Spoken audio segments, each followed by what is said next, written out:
Hey guys, what's up? I hope you're having a great day.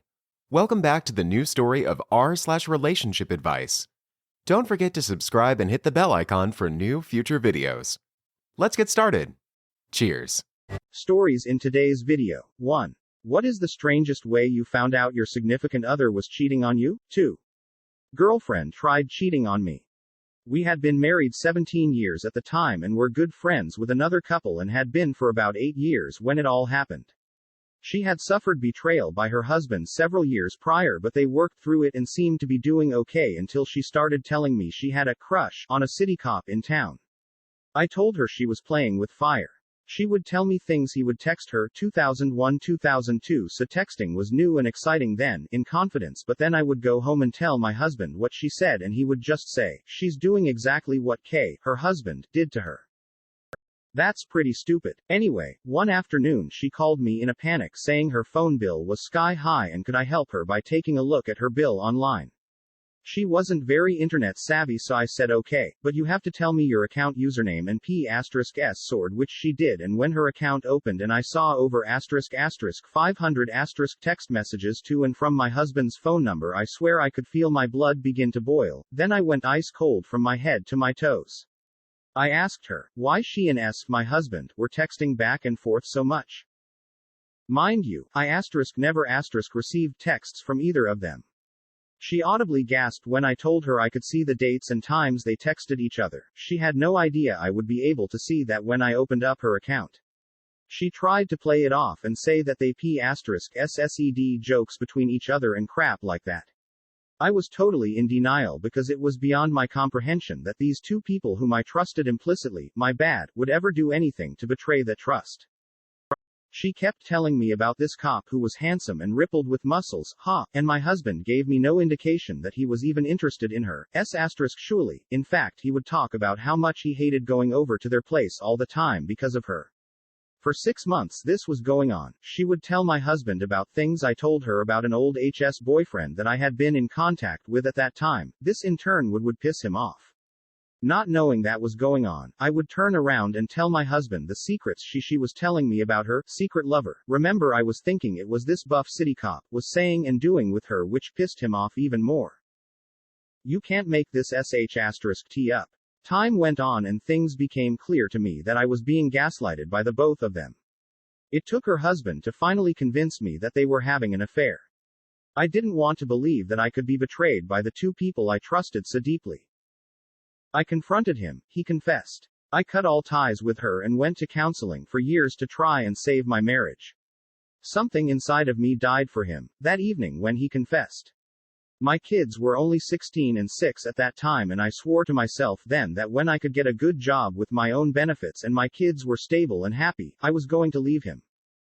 It took me 8 years and plenty of counseling to find what I needed in order to fulfill my promise, but I finally got to that point and left him. She and her husband stayed together and moved out of state. I've only recently been able to forgive her. Her betrayal to me hurt as much if not more than my husband's. Addendum: I would be remiss if I didn't give any back history on why I was in contact with that old boyfriend, G. You see, at the time, I thought he was the love of my life that I had given up hope on because of my stupid mistake. I had joined the AF before I had even graduated HS. My first **S assignment was in the UK. I left with barely a goodbye and see you later from him. While over there, I would call him and send him letters but didn't get much of a response from him. My life continued and I had a few relationships, but with him always on my mind.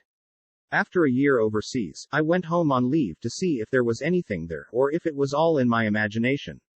Well, I felt I was a worldly woman at 20, having been through several relationships by then.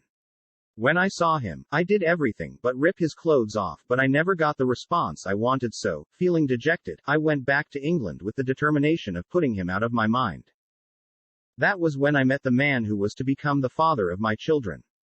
He was a wonderful, fun-spirited, responsible man with integrity and a wonderful work ethic that led to a pretty stand-up AF career. I truly loved him, in the beginning, enough to say yes when he proposed after only dating for about 6 weeks. We returned to the States and settled into our married military lives, bought a house and decided to have a baby.